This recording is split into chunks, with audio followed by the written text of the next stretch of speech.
তো মূসা আলাইহিস সালাম আল্লাহকে বললেন, ও আল্লাহ, ওই কসাইয়ের পরিচয় কি, সে কোন বাজারে থাকে, তার আকার আকৃতি কেমন, আপনি আমাকে তার পরিচয় বলে দেন। আল্লাহ পাক রব্বুল আলামিন বললেন, অমুক বাজারে যাও, অমুক বাজার গিয়ে দেখবে যে অমুক আকৃতির এক লোক আছে, কসাই আছে, এই কসাই জান্নাতে তোমার বন্ধু হবে, তোমার প্রতিবেশী হবে। আল্লাহু আকবার। মূসা আলাইহিস সালাম অবাক হয়ে গেলেন, আমি একজন নবী, আমার প্রতিবেশী হবে একজন কসাই, কারণটা কি, সে এমন কি আমল করে যে আমলের উসিলায় আল্লাহ পাক রব্বুল আলামিন তাকে আমার মতো একজন নবীর বন্ধু প্রতিবেশী আল্লাহ বানিয়ে দিলেন।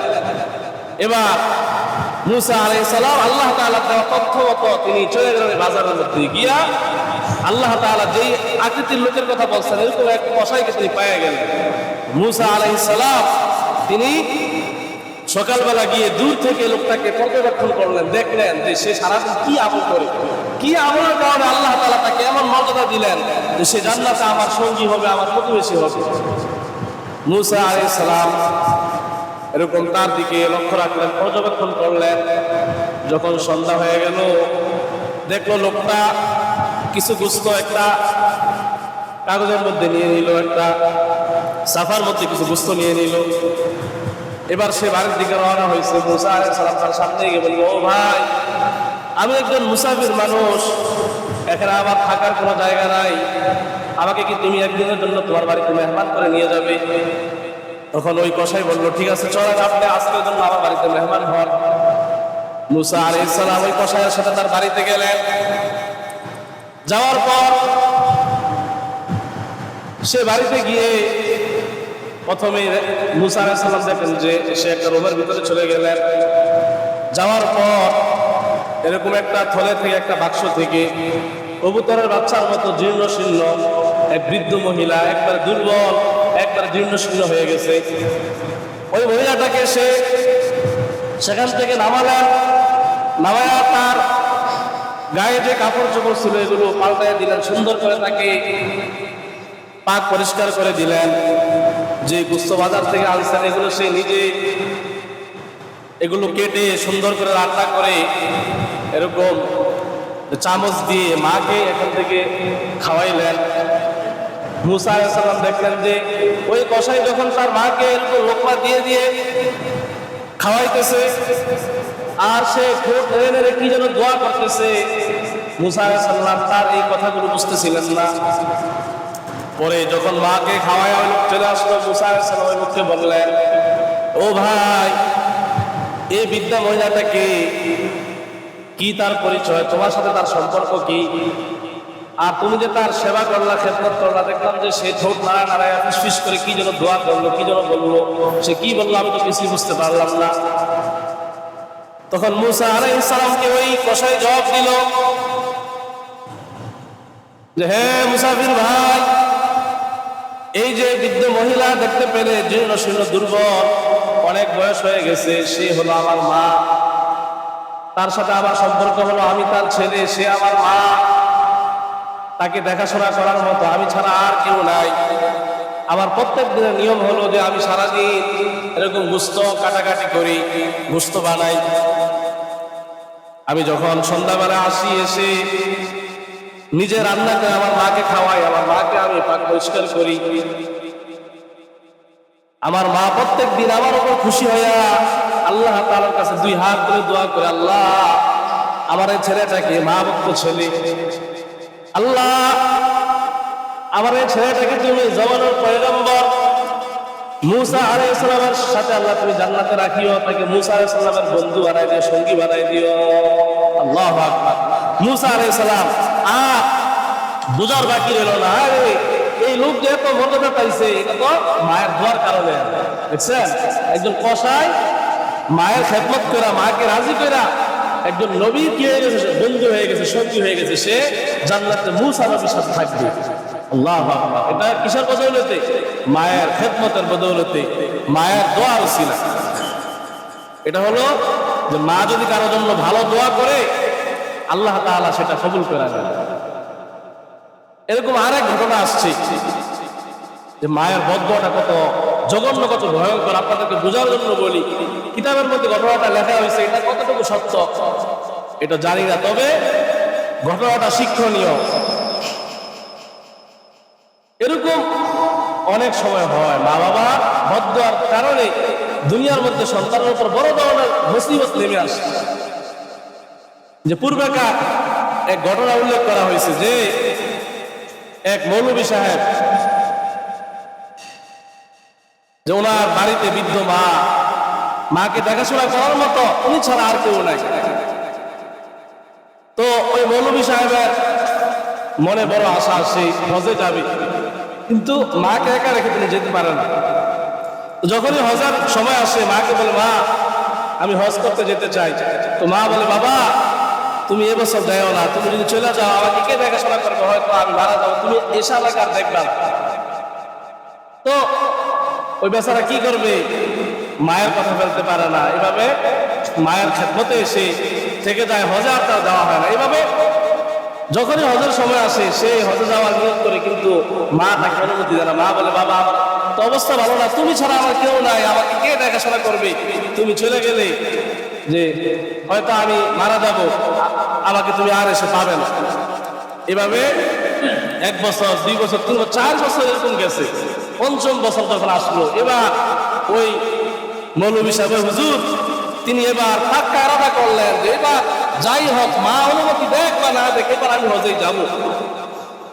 এবার যখন হজের মাস আসলো, ওই হুজুর মৌলভী সাহেব তিনি তার মাকে বলতেছে যে, আম্মা আমি তো হজে যাওয়ার নিয়ত করেছি কবে থেকে, কিন্তু যেতে পারছি না, এবার আমি যাবই।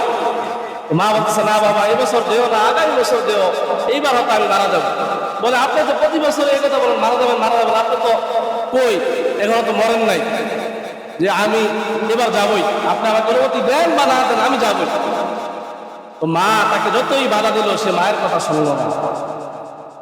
ওই মৌলবী ভিতরে এত আরাম কারাম নাই, যদি এটা বুঝতো যে হজের চেয়ে মায়ের আদেশ পালন করা, মায়ের খেদমত করা, সেবা করা, এটা হজের চেয়ে আরো উত্তম। আল্লাহ নবী তো বলছে, আরে তোমার মায়ের দিকে তুমি এরকম মায়ার নজর একবার তাকাও, আল্লাহ তাআলা তোমাকে একটা হজের সওয়াব দিয়ে দিবেন। সুবহানাল্লাহ, তোমার হজের সওয়াব তো ঘরের মধ্যে আছে, তো সবার জন্য না, যেহেতু তার মাকে দেখাশোনা করার মতো তাকে ছাড়া আর কেউ নাই, মায়ের খেদমত করা এখানে তার জন্য হজের ছোঁয়া জরুরি। ওই লোক সে মায়ের কথা অমান্য করে হজে রওনা হয়ে গেল। তো মা মনে বড় কষ্ট পাইলেন, আল্লাহর কাছে 2 হাত উঠে চোখের পানি ফেলে, আল্লাহ আমার এই ছেলেটা আমার কথা শুনলো না, আমার থেকে মুখ ফিরিয়ে নিল, আল্লাহ তুমিও তার থেকে তোমার মুখ ফিরিয়ে নিও। নাউজুবিল্লাহ। এই যে মা বদদুয়া দিল, বদদুয়া তো লেগে গেল।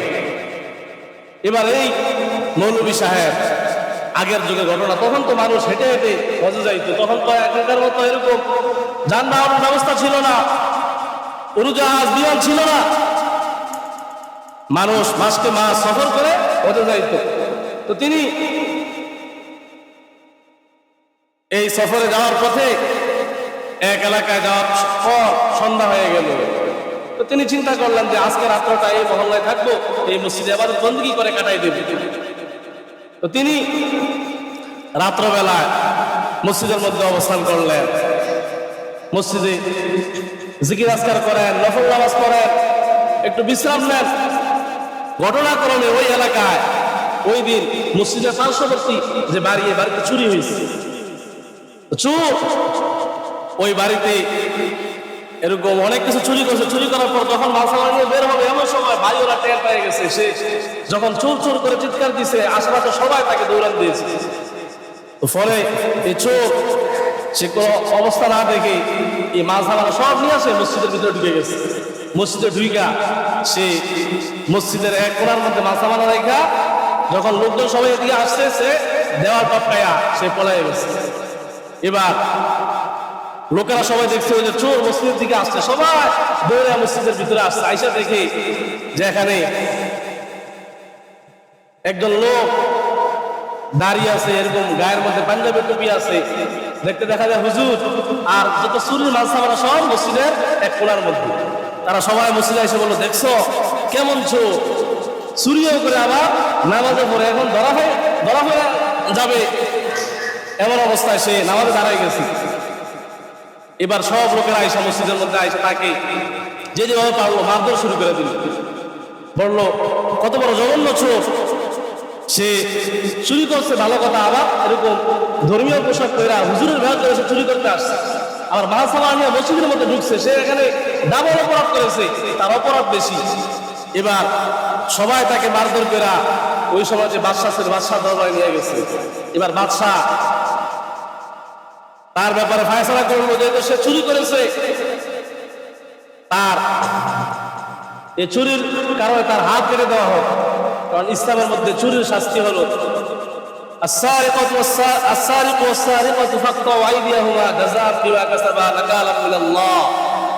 যদি কেউ চুরি করে তাহলে তার হাত কেটে দেয়। যদি ইসলামী রাষ্ট্র হয় তাহলে রাষ্ট্রপ্রধান সরকার যে আছে তিনি এই হুকুম প্রয়োগ করবেন। তো বাদশাহ ফরমান জারি করলো যে তার হাত কেটে দেওয়া হোক। আর যেহেতু সে চুরি করেছে, চুরি করতে গিয়ে সে হুজুরের ব্যাগ ধরেছে, সে টুপি পাঞ্জাবি পরে চুরি করেছে, এটা তার আরেক অপরাধ, এই জন্য তার চোখগুলো উপরে ফেলা হোক, চোখগুলো উঠে ফেলা হোক।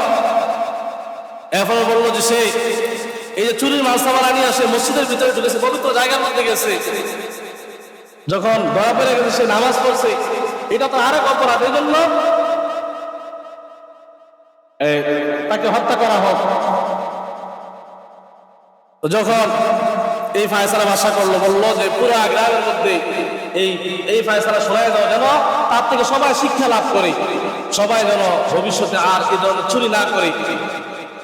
এবার বাদশার এই ফরমান অনুযায়ী এলাকার মধ্যে ঘোষণা করা হইল, এক লোক ঠিক করা হইল যে সে ঘোষণা করতে শুরু করলো, যারাই এরকম চুরি করবে, চুরি করতে গিয়া এরকম হুজুরের বেশ ধরবে, তার এরকম শাস্তি হবে। এবার যখন ওই ঘোষণা করতেছে তখন ওই মৌলবী বলতেছে, ভাই আপনি এই ঘোষণা না করে এই ঘোষণা করেন যারা মা বাবার কথা না মাইনা হজে যাবে এরকম তাদের এই শাস্তি হবে। যখন এই কথা শুনলো তখন লোকেরা বললো, কি আপনি কি বলেন কথাটা, আসলে ঘটনা কি? পরে এই লোকে সব ঘটনা খুলে বললো, আসলে এখানে চুরি আমি করি নাই, আমি আমার মায়ের কথা অমান্য করে হজে রওনা হয়েছি, আমি রাত্রে অবস্থান করার জন্য আজকে আমি এই মসজিদে ছিলাম, এই মসজিদে আমি থাকার জন্য এই রাত্রে আমি আজকে ছিলাম। এই ঘটনাক্রমে চোর মাছ আমার এখানে জায়গা চলে গেছে, লোকেরা আমাকে চোর মনে করে ঘুরে ফেলছে। তখন সবাই তাকে বাদশার কাছে নিয়ে গেল। তো বাদশাহ যখন এই ঘটনা শুনলো তখন বাদশাহ তার কাছে মাপ চাইছে যে আমাদের ভুল হয়েছে, আমরা বিষয়টা বুঝি নাই। তো দেখেন এই যে একটা লোক, কত ভালো লোক, মায়ের কথা অমান্য করে সে হজে রওনা হয়েছে, দেখছেন আল্লাহ তাআলা তাকে কত বড় বিপদের মধ্যে ফেলে দিয়েছেন। কি কারণে? ওই যে মায়ের বদদুয়ার কারণে। এক লোক মায়ের সেবা করে, মায়ের খেদমত করে সে মুসা নবীর প্রতিবেশী হয়ে গেছে, মুসা নবীর সঙ্গী হয়ে গেছে। আর এক লোক মায়ের বদদুয়া নিয়া চুরি না করে সে এরকম চুরির ঘটনা ফাইসে গেছে। এরকম বহু ঘটনা আছে। আল্লাহ পাক রব্বুল আলামিন আমাদের সবাইকে, আমাদের যে যাদের মা বাবা আছে, মা বাবা কদর করার, এদের মূল্যায়ন করার, এদের খেদমত করে জান্নাত কামাই করার তৌফিক দান করো। আর আমাদের যাদের মা বাবা দুনিয়ায় বেঁচে নাই, আল্লাহ পাক আমাদেরকে শিখিয়ে দিয়েছেন যে মা বাবার জন্য দোয়া করবে, রব্বির হামহুমা কামা রব্বায়ানি সগীরা, রব্বির হামহুমা কামা রব্বায়ানি সগীরা। আজকে মা বাবা আছে, অনেক বড় দৌলত আছে, মা বাবা যখন চলে যাবে তখন অনেক কিছু আমার হবে, কিন্তু তাদেরকে আর দেওয়ার মতো আমার সুযোগ হবে না। এক সময় দেখা যায় মানুষ অভাব অনটনে থাকে, মা বাবা কিছু দিতে পারে না, কিন্তু এক সময় মা বাবা নাই, আজকে অনেক সম্পদ, খাওয়ার মতো লোক নাই, তখন মায়ের কবরের পাশে গিয়ে কান্না করে আফসোস করে, শত আফসোস করে, তখন কোনো লাভ হবে না। আল্লাহ পাক রব্বুল আলামিন আমাদের সবাইকে আমাদের মা বাবার খেদমত করে জান্নাত কামাই করার তৌফিক দান করো।